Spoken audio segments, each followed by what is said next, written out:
Eres cual mujer llena de encanto, bella orquídea flor de mayo que adorna nuestro existir.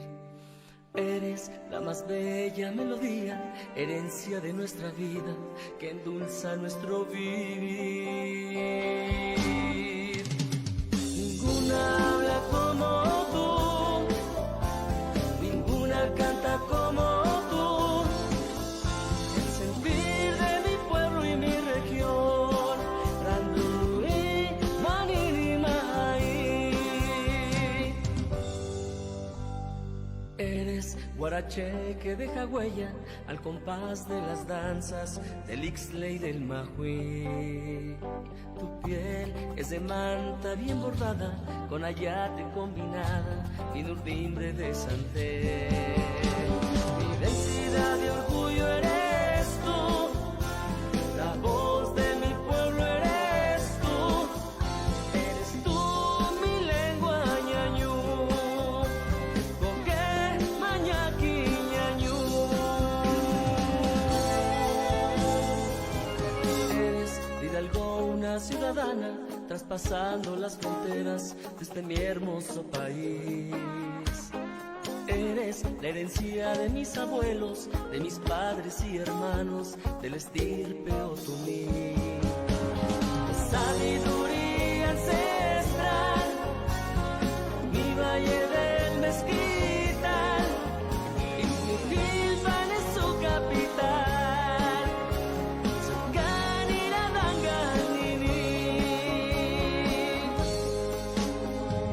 Eres mi madre, mi mayagüel, que das vida, néctar, miel, chinicuiles de comer. Eres la bebida de los dioses, pulque fresco que por siglos ha callado nuestra sed. Despreciada agua termal, bendiciendo al mezquital, eres pura y original.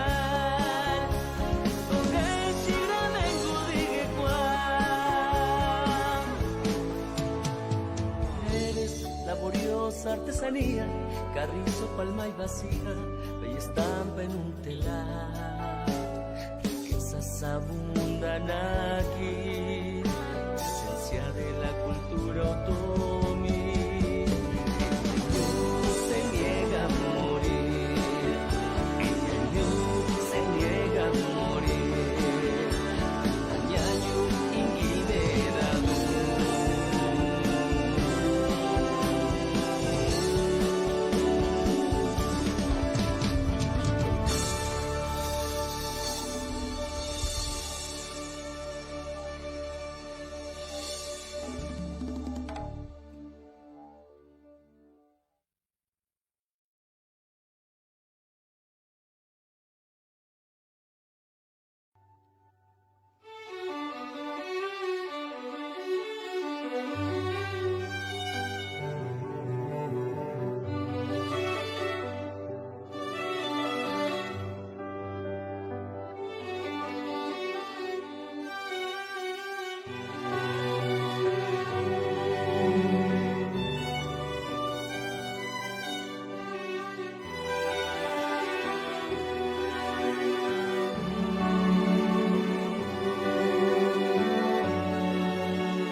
El Consejo Municipal Interino de Ixmiquilpan 2020, que preside el maestro Enrique Simón Romero, a través de la Secretaría de Desarrollo Social, en coordinación con la Dirección de Educación y Cultura, presentan esta jornada cultural Cosecha de Talentos.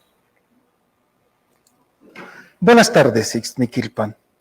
El día de hoy recibimos en este recinto a un gran talento ixmiquilpense, del cual procederé a leer su semblanza.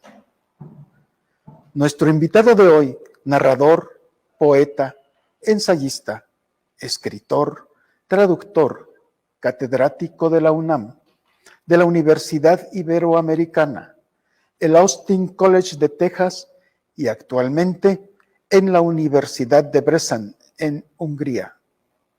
Colaborador de más de 40 publicaciones entre periódicos, revistas y suplementos en diversos países del mundo, como México, Estados Unidos, Gran Bretaña, España y Hungría. Ganador de múltiples premios, entre ellos el Premio Nacional Universidad Veracruzana de Ensayo y Narrativa, Premio Nacional de Cuentos San Luis Potosí, Premio Netzahualcóyotl del Gobierno de Hidalgo, Premio Sexto Continente de Relato Histórico en España, entre otros. Parte de su obra ha sido antologada y traducida en 8 idiomas, entre ellos el francés, italiano, griego, húngaro, urdu, en el subcontinente indio. Esta tarde damos la bienvenida al maestro Agustín Cadena. Hola, buenas tardes. Buenas tardes. Buenas tardes, maestro. Es un verdadero placer tenerle como invitado en esta jornada cultural Cosecha de Talentos. Quisiéramos iniciar esta entrevista y damos gracias a la tecnología de que podemos recibirte en tu pueblo, Ixmiquilpan, desde Hungría, en donde te encuentras. Platícanos en qué lugar te encuentras ahorita, en este momento. ¿En qué, perdón? ¿En qué lugar te encuentras ahorita, en este momento? En la ciudad de Debrecen, Hungría, en mi casa.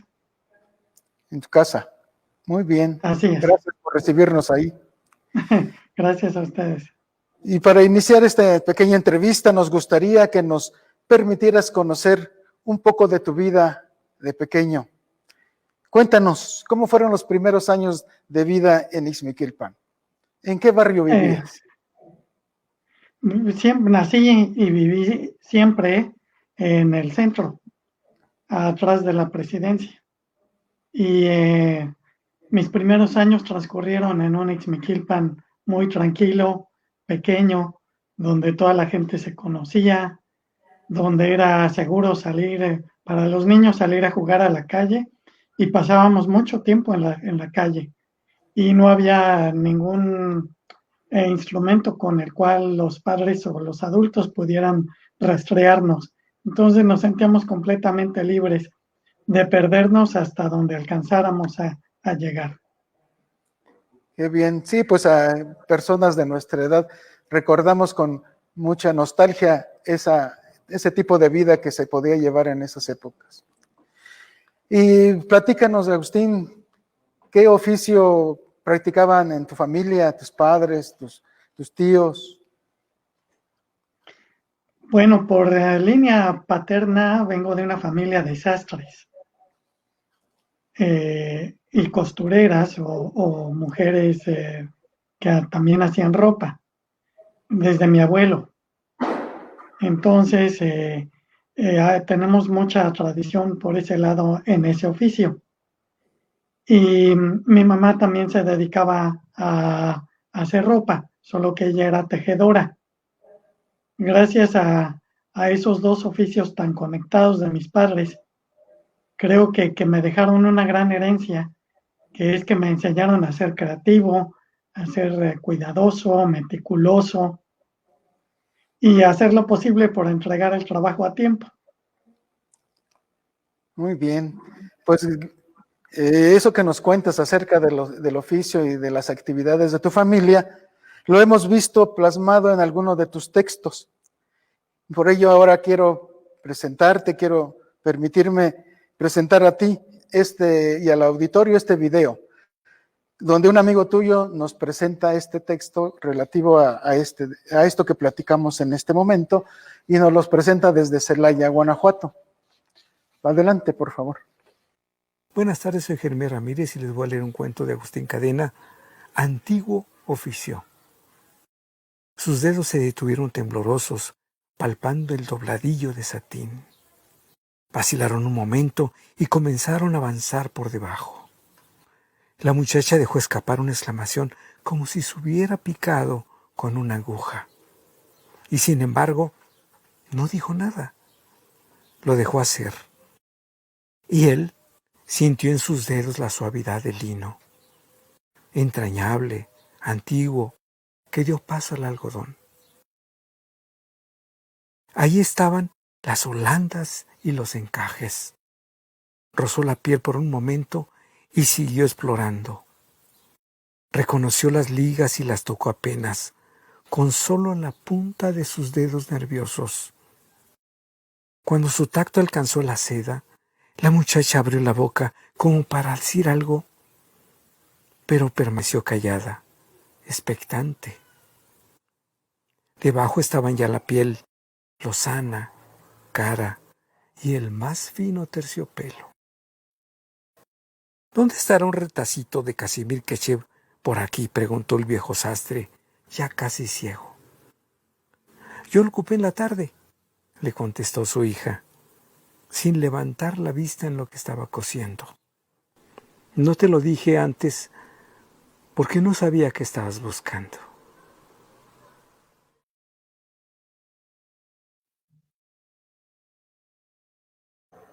Agustín, volviendo a saber más de ti, ¿extrañas algo de tu niñez? Pues extraño todo lo que era aquel mundo. Yo me empecé a salir del país empezando el siglo XXI.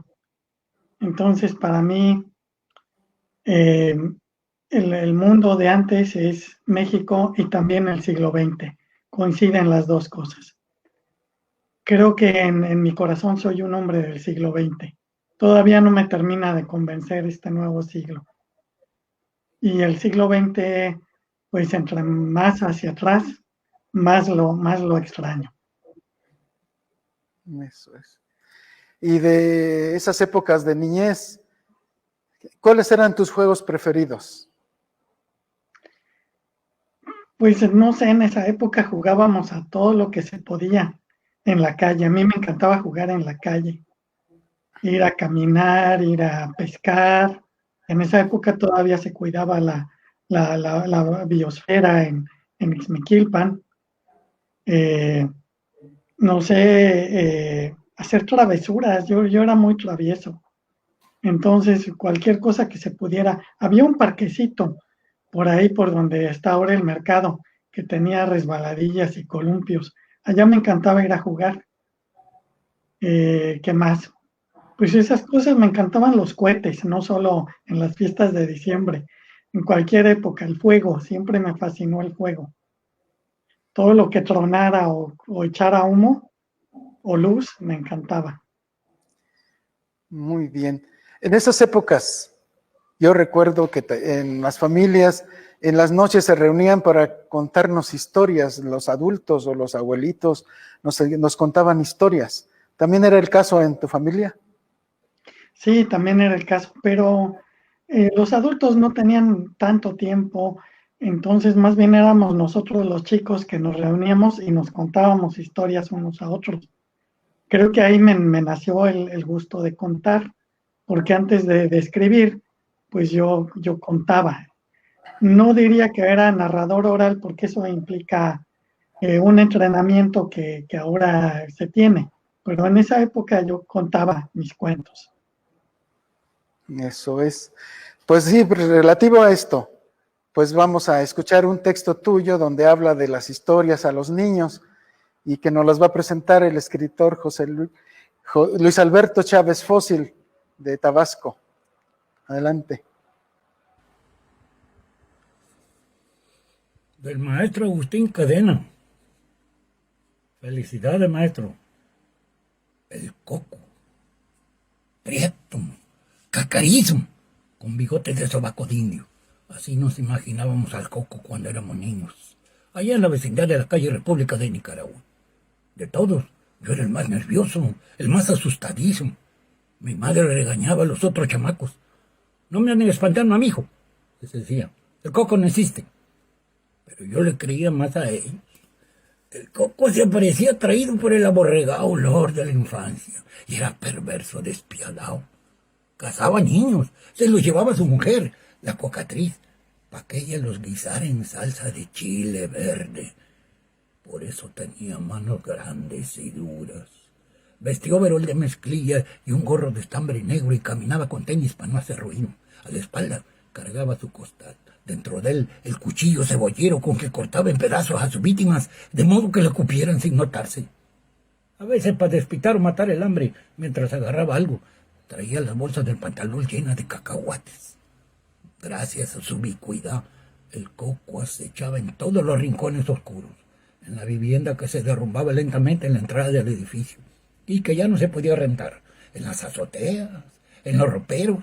De noche, sus dominios se extendían a la vieja escalera de piedra y al patio del fondo, donde se tendía la ropa. Por supuesto, en cualquiera de estos sitios podía ser conjurado, ya fuera apretando los ojos, o en los casos más graves haciendo con los dedos la señal de la cruz. Pero donde sí era señor absoluto, era en la calle. Las calles le pertenecían por completo. En ocasiones, si no andaba muy ocupado comiendo niños, atendían puestos de tiliches en Correo Mayor. Era desobligado, como mi padre. Le gustaba empinar el codo. Ya borracho le pegaba a la pobre de la cocatriz. Esto me lo contó mi hermana, que nunca le tuvo miedo al Coco.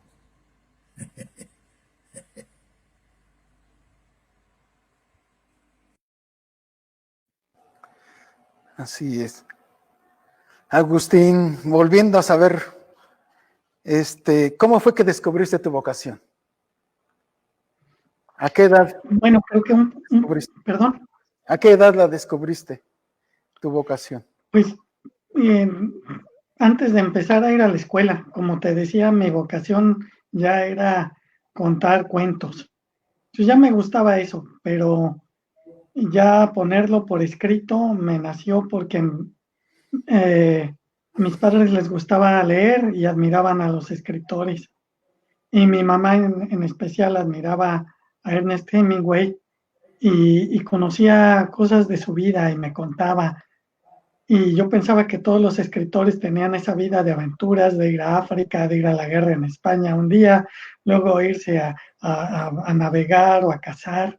Y pues bueno, yo soñaba con ser escritor. Me parecía lo más fantástico del mundo.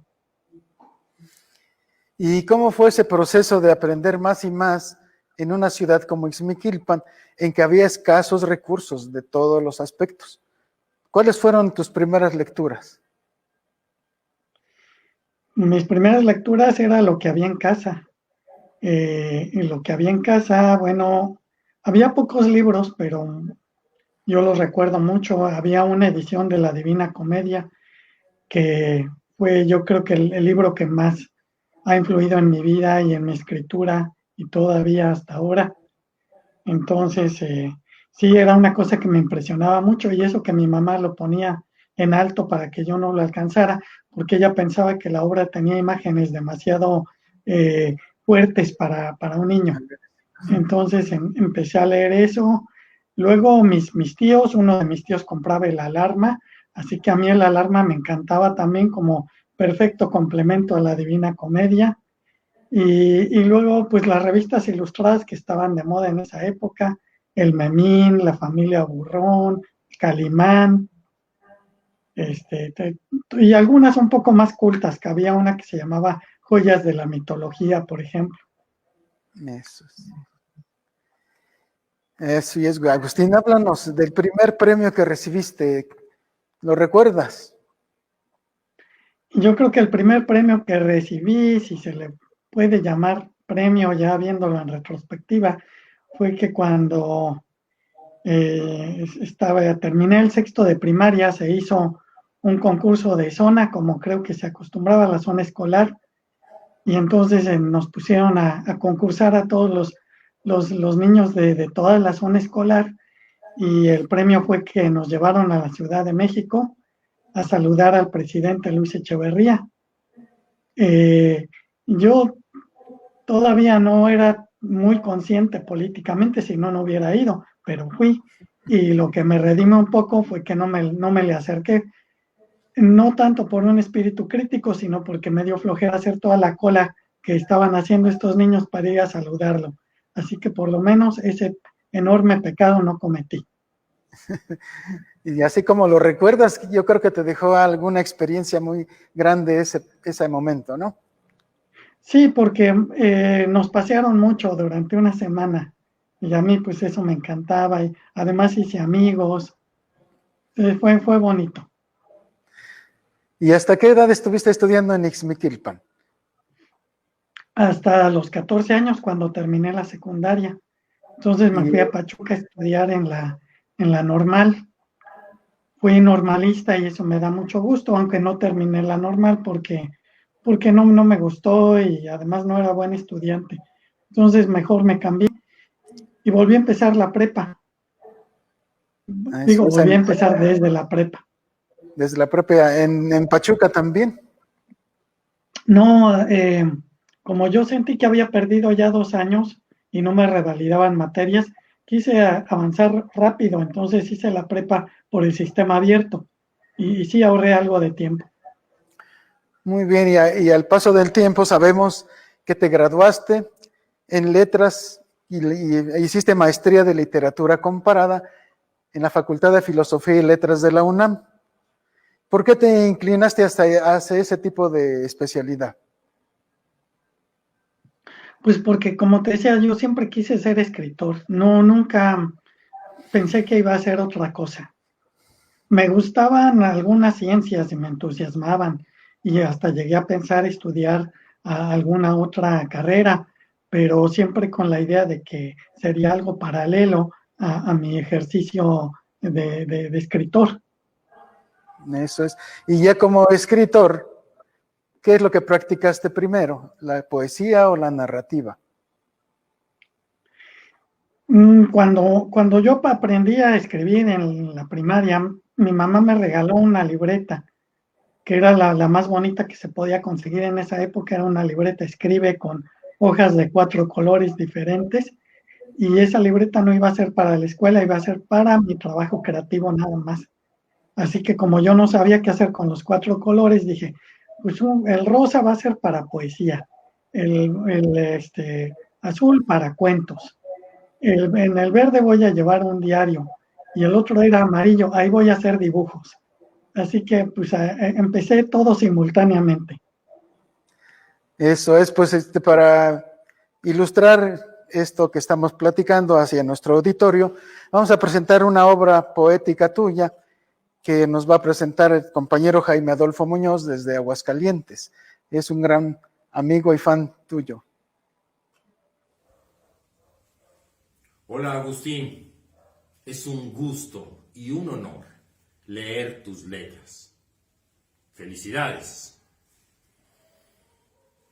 De Agustín Cadena, el café de la que ya no volverá.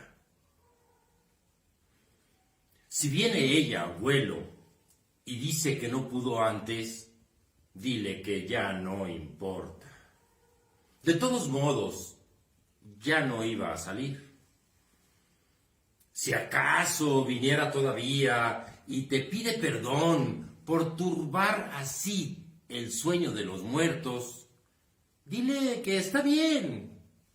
Hazla pasar a la sala, que se tome un café y toque con sus dedos este sudario de sombra que fue tejiendo su ausencia.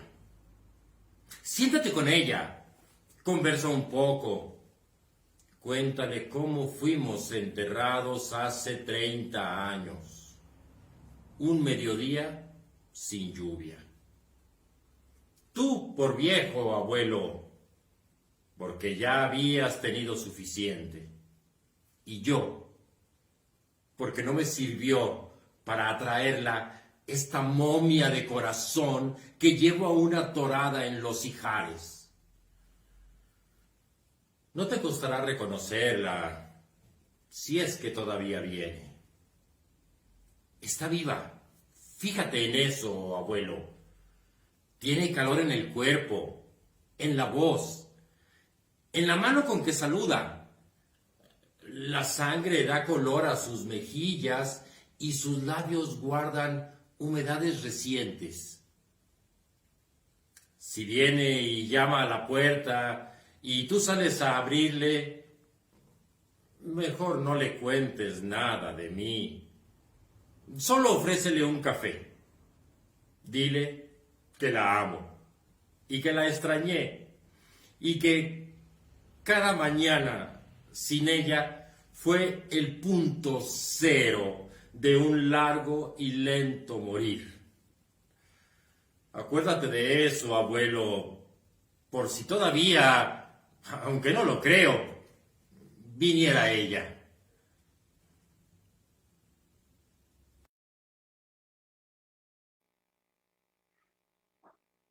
Las aportaciones de tus amigos para ilustrar tu obra.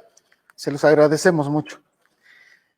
Sí, Pues bien, Agustín, durante ese proceso como estudiante, ¿compaginabas otro tipo de actividades durante tus estudios en la universidad? sí, pues yo perdí a mi padre muy pronto, en mi primer año de universidad, y tuve que trabajar pronto también. Entonces hice muchas cosas. Hice, por ejemplo, análisis de prensa en la Presidencia de la República. Hice trabajo editorial en distintas editoriales, en Planeta, en Patria, en otras más pequeñas. Clases, siempre di clases. Primero de idiomas, y luego ya de cosas que me gustaban más, como talleres de creación o talleres de lectura. En tu juventud, he visto alguna foto tuya en donde estás muy influenciado con el kepis, la barba, el estilo de los combatientes cubanos. ¿Tú participaste activamente en alguna corriente política? Sí, yo participé en todos los movimientos estudiantiles que me tocaron en la UNAM, que fueron dos, uno como estudiante, el otro ya como maestro, apoyando moralmente a los alumnos.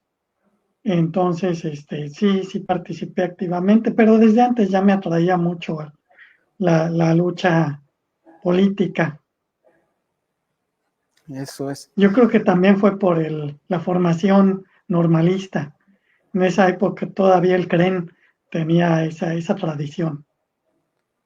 Eso es. Y volviendo a la cuestión literaria, ¿quiénes son tu fuente de inspiración? ¿Tienes a alguien en especial o a algún grupo de escritores o de personajes que hayan influenciado en tu obra? Bueno, hace unos minutos te hablaba de Dante. También otros anteriores que fueron además sus precursores como Homero y Virgilio.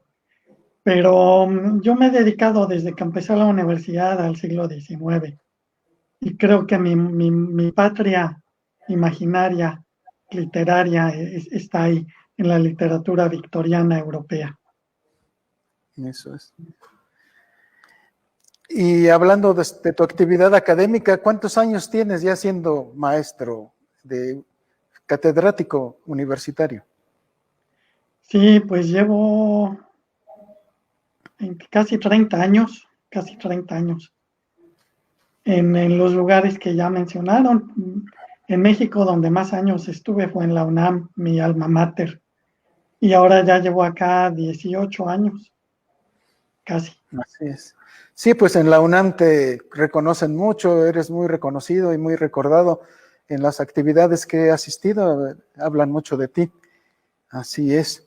Y aparte de eso, en el gremio se conoce tu labor como tallerista, como maestro personal de grupos literarios.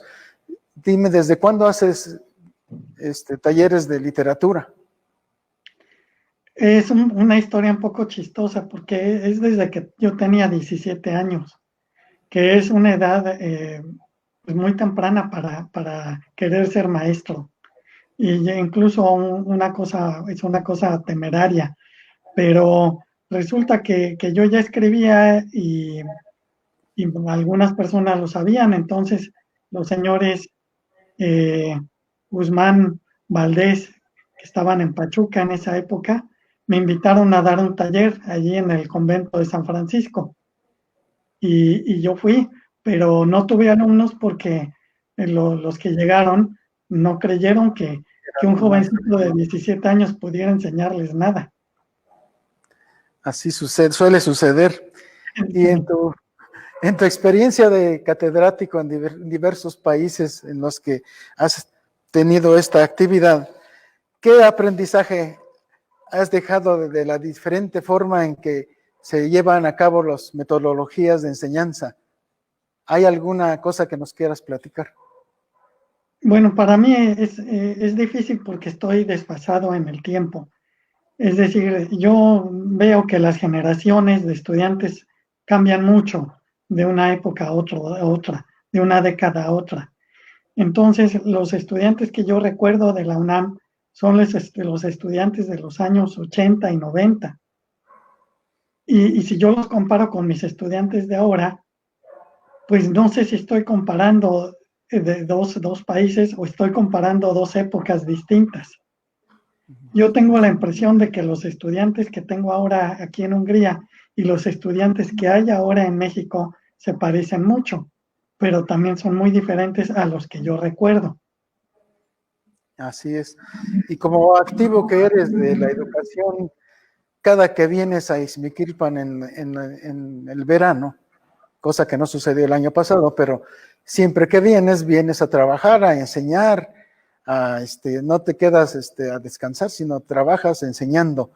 ¿Qué nos podrías hablar sobre la educación que conoces en México en la actualidad? No sé si sea mejor o peor que antes. Creo que hay mucha más diferencia que antes entre los buenos alumnos y los malos alumnos, entre los que quieren aprender y los que no quieren aprender. Cuando yo era estudiante, pues siempre hubo los que llamábamos los burros, pero los burros no eran tan burros como creo que son ahora.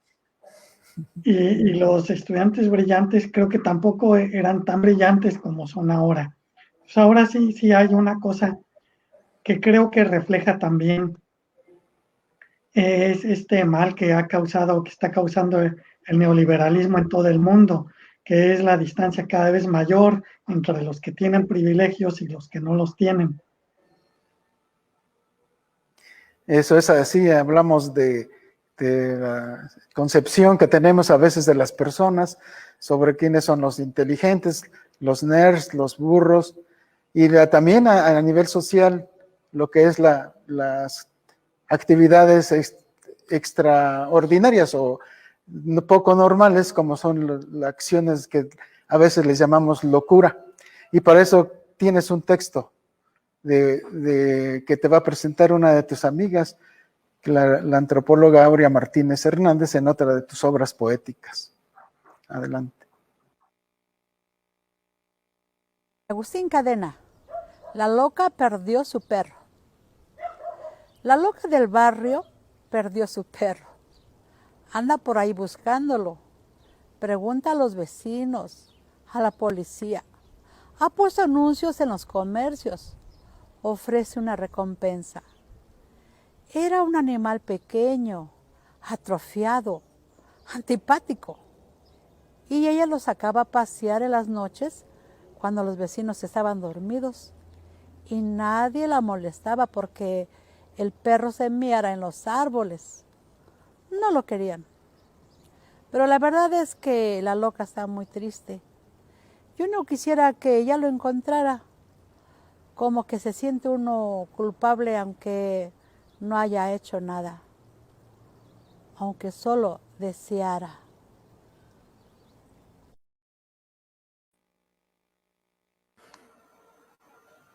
Así es, y pues hablando de locuras, ¿qué es lo que piensas cuando te pones a escribir? te sales un poco de tu persona o qué hay detrás de esa pasión de tomar la pluma o la computadora y ponerse a escribir? No sé qué haya detrás. Creo que antes que escritor soy lector y me emociona mucho leer historias. Y cuando leo historias me vienen otras historias a la mente que no están en el libro que he leído, que son mías y también del autor que he leído. Y entonces quiero compartirlas, quiero darles forma y compartirlas. Eso es. ¿Y eso ocurrió desde tu primera publicación? Platícanos si recuerdas cuál fue la primera obra que tuviste ya como publicada editorialmente. Bueno, mi primera publicación fue un cuentito muy corto, como creo que de 2 páginas, que mi maestra Amparo Dávila, la única maestra que tuve de cuento, y que yo creo que teniéndola ella de maestra no necesita uno más, con mucha generosidad me pidió el cuento y se lo dio a personas que ella conocía en la ciudad de San Luis Potosí, donde había un periódico que se llamaba Momento, y ahí apareció el cuento. Todavía tengo una copia por ahí impresa. ¿De qué año hablamos, Agustín? Hablamos de 1979. 79. ¿Y eso te Sí. dejó alguna cuestión emocional importante? Pues me hizo sentir que ya era escritor o que ya estaba muy bien en el camino. Eso es.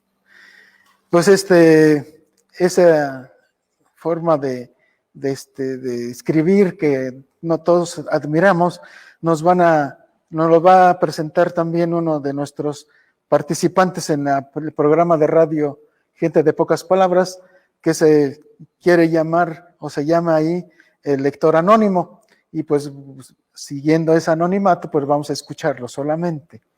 Adelante. De Agustín Cadena, El perdón de Nacho. Mientras oí en la radio una canción de Agustín Lara, la china se pintaba los labios ante la luna del ropero. Había querido a Nacho con toda su alma, y, si un día se decidió a dejarlo, fue porque su cuerpo le pedía hijos, y eso él no se lo podía dar. De cualquier manera, cuando lo vio tan triste, pensó que había sido cruel al dejarlo. Ya lo sé, china. Ya sé que nunca fui macho para ti, pero no me dejes de venir a ver. Ya los perdoné a los dos. Ven cuando puedas. Yo sé que ustedes están amolados y no quiero que te falte nada. La china se miró en el espejo por última vez. Nacho le esperaba en la puerta. ¿Ya viniste, china? Sí, Nacho, ya vine. Nadie te acompañó. ¿Quién me iba a acompañar? Se oyeron varios disparos. ¡Pum! ¡Pam! ¡Puf! Uno tras otro. A la china no le alcanzó la vida para saber cuántos fueron.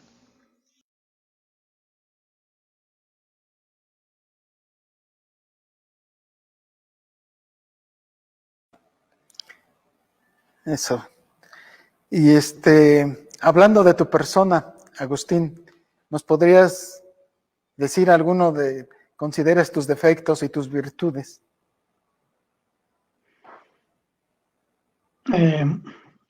Yo creo que mi mayor defecto es que soy muy infantil. Y mi mayor virtud es que soy muy infantil. Eso sí lo sé. Claro, sí. ¿Y nos podrías recordar alguna anécdota de tu vida que te marcara importantemente? Yo creo que las cicatrices es mejor no tocarlas porque muerden. Muerte. Sangran a veces, ¿no? Sí. Y en la actualidad allá en Debrecen, ¿Cuál es tu actividad de un día normalmente para ti allá? Bueno, me levanto, desayuno, me conecto a la computadora, contesto la correspondencia, preparo el trabajo del día, que incluye lo académico, lo creativo, trato de equilibrar todo. En estos días de encierro, pues en realidad no es muy diferente mi rutina de cómo era antes. Siempre he sido así, de pocos amigos, pero muy queridos. Y ahí incluyo a todos ustedes que los he estado viendo, leyendo mis cuentos y mis poemas, a ti, a Azucena. Entonces, pues no hago mucho fuera. Me gusta salir a caminar porque vivo cerca de un parque, pero mi vida es de contemplativa. ¿Y no extrañas tus plantas, tu jardín de Ixmiquilpan? Sí, aquí también tengo mis plantas, entonces me consuelo siempre. Eso es. Pues ahorita vamos a presentar una fotografía muy interesante tuya, que es una composición pictórica, pero ¿nos puedes hablar sobre ello?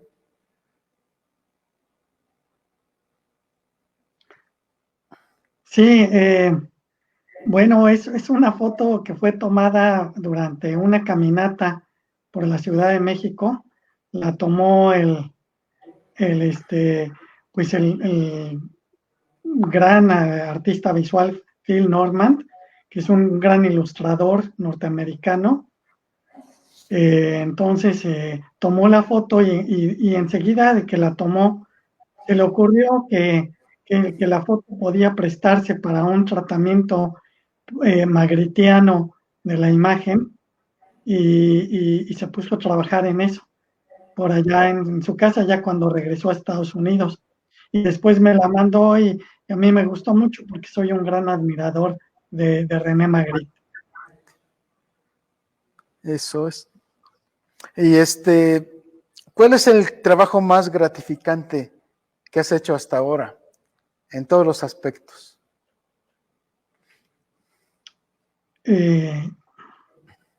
Pues las dos cosas que hago, que son escribir y enseñar. O no sé si a eso te refieres o algo más concreto. No, eso es lo que Sí. queríamos saber de ti, en qué grado está influenciada tu actividad profesional supeditando a las actividades personales que todos tenemos.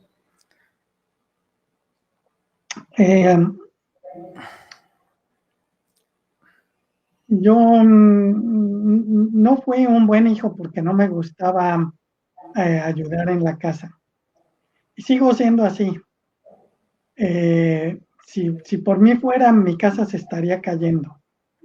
Entonces, las actividades domésticas cotidianas siempre están después de mi actividad creativa, y creo que esto es muy egoísta y es parte de mi ser inmaduro, infantil, pero no puedo evitarlo, es algo que me domina, que yo necesito, siempre tengo la mente en otras cosas que no son lo práctico.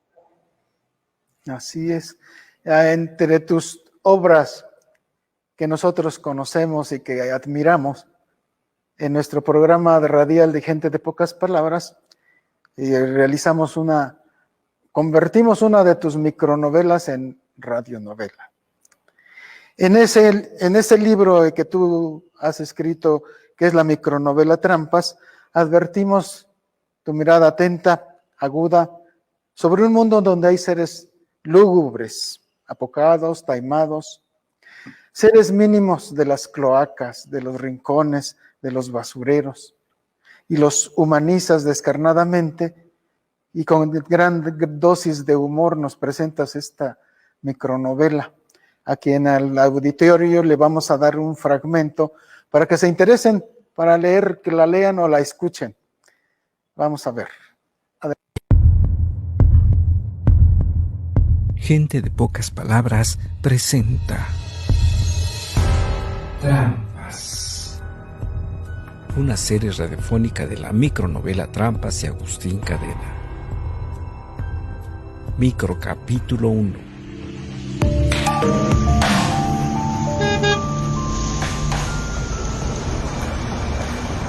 Desde el barandal de la azotea, el cuco Samsa observaba el incesante titilar de las luces urbanas.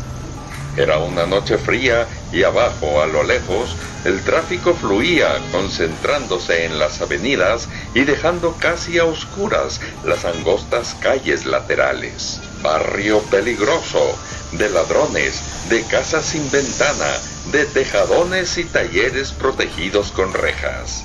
Allí, en esa oscuridad, en esa aparente quietud, el golpe de la fatalidad resultaba más que aparatoso, más sorpresivo que en las zonas iluminadas, pero en esencia era lo mismo.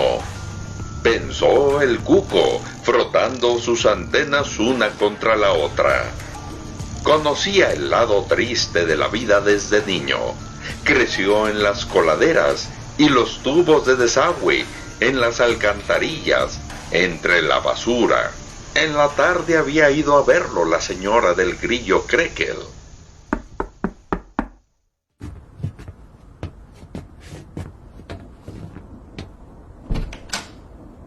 Buenas tardes, señora Grillo. ¿En qué la puedo servir? Cuco Samsa observó la cara de la señora Grillo. Parecía que no había dormido.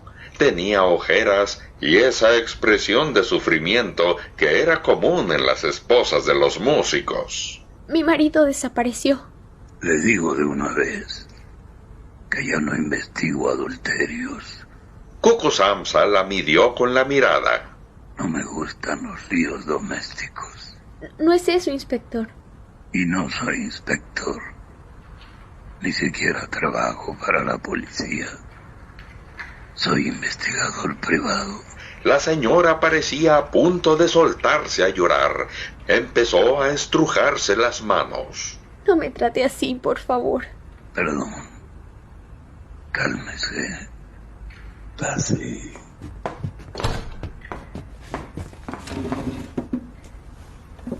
Cuénteme con detalle. ¿Qué fue lo que pasó? La escucho. Hace casi una semana que no llega a casa. Pero no es lo que usted piensa. Mi marido no es la clase de persona que anda en infidelidades. No es como los otros músicos, ni siquiera. ¿En qué circunstancias lo vio por última vez? Fue el viernes. Salió a cantar como lo hacía todas las tardes. Esto es normal en un grillo, ¿sabe usted? Yo también lo hacía antes de casarme. Ahora ya no tengo tiempo con los chicos. Samsa observó el abultado vientre de la señora. Quién sabe cuántos hijos tenía, pero ya venía otra tanda en camino. Este fue el primer capítulo de la serie radiofónica Trampas de la novela del mismo nombre de Agustín Cadena.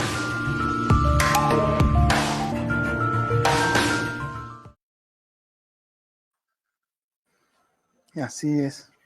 Y pues vamos a dejar en los comentarios que hagan las personas que nos están viendo el link para que puedan escuchar esta radionovela íntegra.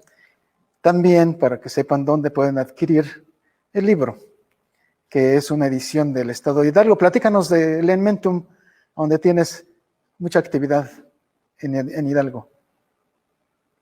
Sí, bueno, con la editorial Elementum he tenido colaboración de distintos tipos.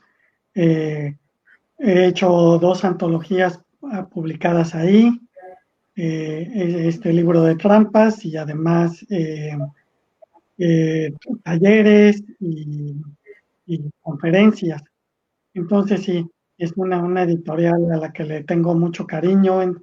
En cierta forma me siento parte de ellos, aunque no lo soy de una manera real, pero eso es un sentimiento de que estoy ahí yo también.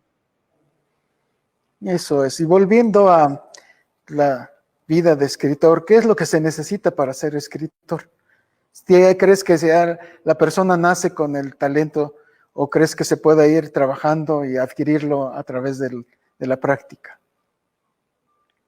Yo creo que sí hay una parte que se trae desde alguna fase muy temprana de la infancia, quizá desde el vientre, pero pues esa parte es como el 5%.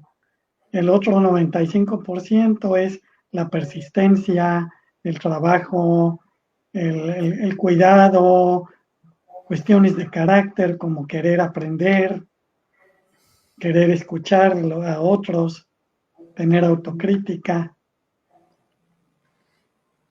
leer. Todo eso es el otro 95%. Eso es. Y de los innumerables libros que nosotros conocimos algunos de las portadas al inicio del programa, ¿cuál es el que le has invertido más tiempo o se te ha dificultado terminar? El más reciente que publiqué, Los Carcomidos, es un libro una historia que yo empecé a escribir hace pues como 20 años y que no llegaba a ninguna parte y yo decía, no, pues esto no va a hacer nada y la dejaba ahí y de alguna manera me volví a rondar y volví a ella.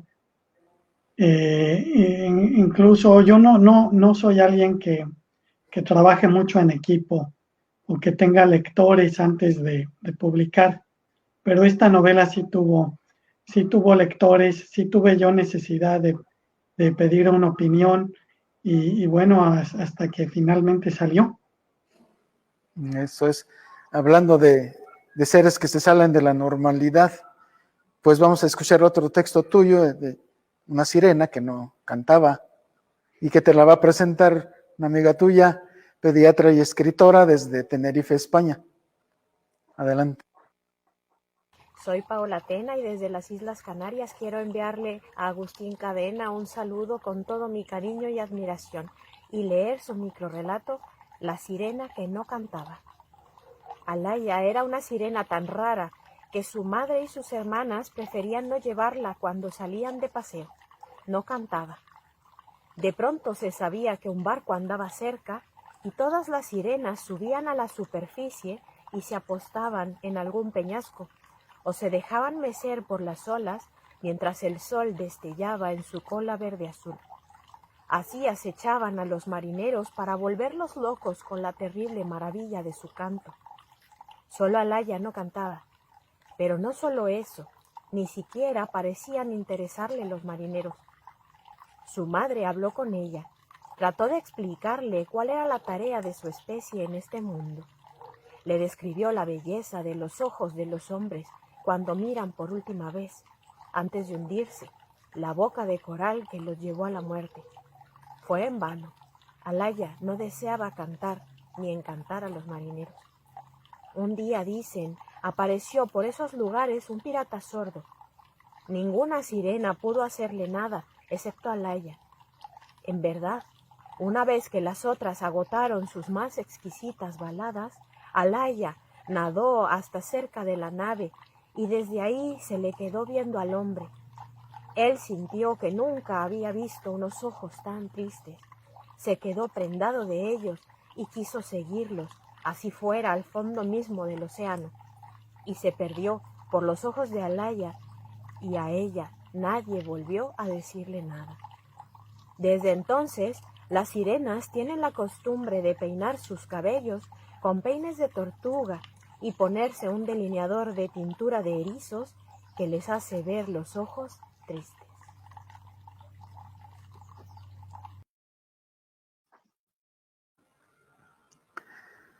Así es, Agustín. Y actualmente, ¿qué proyectos literarios o de tu actividad profesional como catedrático tienes en mente o estás iniciando? Estamos terminando el año y yo siempre llego a esta época a diciembre con un montón de proyectos para el año que sigue. Entonces, pues desde dar talleres, aprovechar que ya tengo un público por internet, quizás organizar charlas porque he tenido algunas y han salido muy bien. Y eso es, y bueno, de escribir, siempre estoy escribiendo un poco de todo. Yo trabajo en varias cosas al mismo tiempo. Descanso, como dicen, descanso cosiendo ladrillos. Así es, te hemos visto los que te seguimos en las redes, muy activo en diferentes conferencias, en encuentros literarios, a los que los amigos que nos están observando pueden encontrar fácilmente en las páginas dedicadas a promover este tipo de videos. ¿Algún mensaje que quieras dirigir a las personas que quisieran, que no se atreven a mostrarse como escritores o que quieran empezar a escribir, a plasmar sus ideas en palabras? ¿Qué les podrías decir, Agustín? Que traten de olvidarlo, que traten de no ser escritores, porque si la vocación es muy fuerte, va a ser superior a su decisión. Que pongan a prueba esa vocación, porque solo así valdrá la pena el resultado.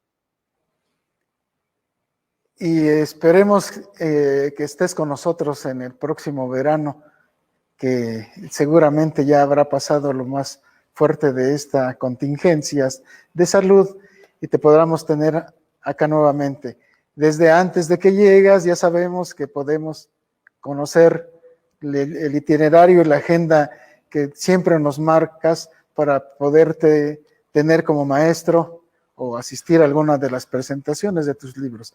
Así es que al auditorio les tendremos que pedir que estén atentos como por ahí del mes de junio o mayo cuando empiezan a aparecer estos anuncios, ¿verdad? Sí, trato como desde abril a veces. Eso sí. Es. Muy bien.